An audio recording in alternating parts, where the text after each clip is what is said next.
So last time mga dude, nag-camping kami sa Lubo and nasira yung stove natin.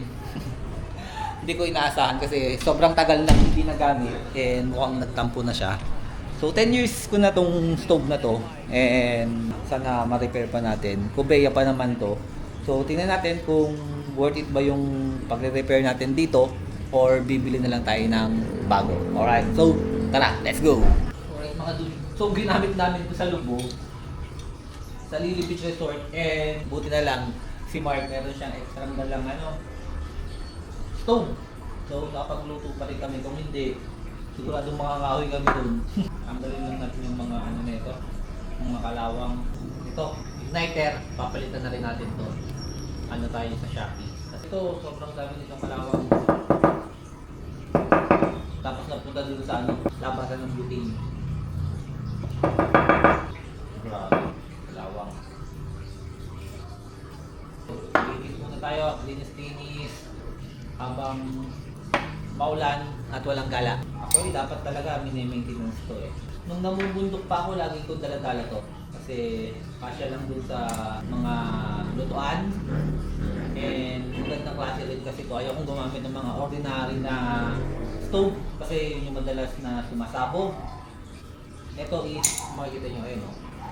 Medyo nawala na yung tatak. Kubeya yan. Ito yung parang pinakaunang model nila na malaki pa. Ngayon, yung mga kumpeya is maliliit na. Mga pang-hiking na talaga. Mga magaan. Magaan naman to kasi stainless to. Kaya lang medyo bulky. Pero mas prepared kong gamitin ito kasi hindi basta-basta nalalaglag yung mga lutuan mo kapag dito mo siya ginamit. So yung iba di ba ang liit ng mga paa. So pag pinatong mo yung mga kasirola mo o yung mga pag nagsasaing ka masyadong mabigat, tumataog. So wala kang pagkain yan. Okay pa rin yung host niya. Usually, yung mga ibang burner, stove yung nasisira, kaya madalas rekta na kagad siya sa stove. Pero ito, Kubeya, maganda yung niya, maganda yung host niya. Siguruhin mo, halos 10 taon na to. Pero matibay pa rin. Diba? Goods na goods pa rin. Sana mapagana natin to para next na camping natin, next na adventure natin, is magamit pa rin natin, di ba? Nakakalinayang kasi kung itatapon na natin ito. Para magpatanggal ito eh. Tatanggal ko siya. Uy! Tatanggal nga ito. Ayun no? Di ba? So,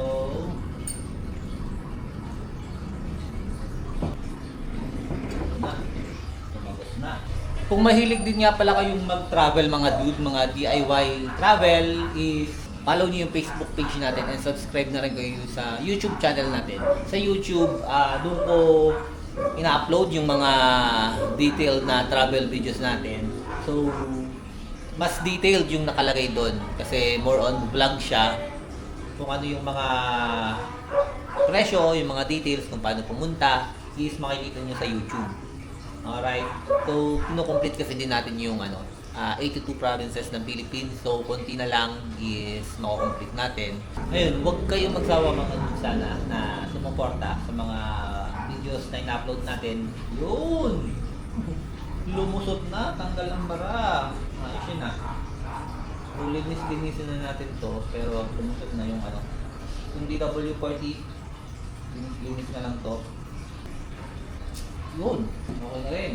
Ang dami yung bata nito. Tapos ito, linis-linis lang tayo kasi sobrang kalawang nito. So madami ng naakit na buntok mga dun. Sa YouTube channel natin mga dun, kung nakasubscribe kayo, makikita nyo rin doon yung mga inakit natin na bundok.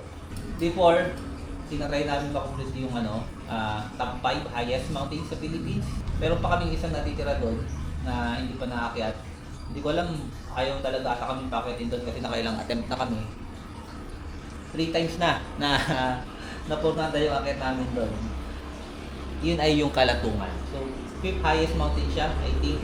And yun na lang yung natitira sa top 5 namin para makomplete namin yung top 5 highest mountain sa Philippines. Before, nung unang try namin, nasunog siya. One day before ng flight namin. So magpa-flight na kami, biglang nasunog. So hindi kami naka-flight. Tapos may mga iba pang times na nagano kami. May napurnada pa rin, hindi namin sure kung bakit hindi kami pinapatuloy. So siguro, blessing in disguise na ayaw tayo mapahamak ni Lord, di ba? So, pero next time siguro, kompletuhin natin yan. Hindi pa siguro natataon ngayon. So, konti na lang yung 82 provinces natin. Makakomplete na natin. Ang kulang na lang kasi namin talaga is Basunta, Basilan, Sulu, Tawi-Tawi, and then Batanes. So, yun na lang talaga, 4 na lang. So, nakaka 78 provinces na tayo. And this year, plano naming i-check na yung Basulta. Daan kami ng Zamboanga. Yun yung pinaka main kasi na international airport ata yun. Tapos bago ka makarating ng Basilan, Sulu, and Tawi-Tawi. Alright, medyo malaki na ngayon yung gasto sa travel. Before, yung flight mo na 2K, nagbabalikan na yun eh. Ngayon, wala nang ganun. Ang laki ng difference before sa ngayon. Kaya gusto na rin namin kompletuhin. Para at least meron na tayong achievement. Ilan pa lang din kasi yung mga nakaka-complete sa Philippines. Merong mga group na re-recognize sa mga travelers na nakaka-complete. Magsasabit kami doon para ma-qualify din kami. Masama kami sa listahan nila. Alam ko wala pang 1,000 yung nasa listahan nila. And may plaque silang binibigay. Tapos nire-recognize ka. Not sure kung this year, medyo malabo pa. Maybe next year. Alright. So, samahan nyo kami sa travel journey natin mga dude. No? Try na natin ibalik mga dude.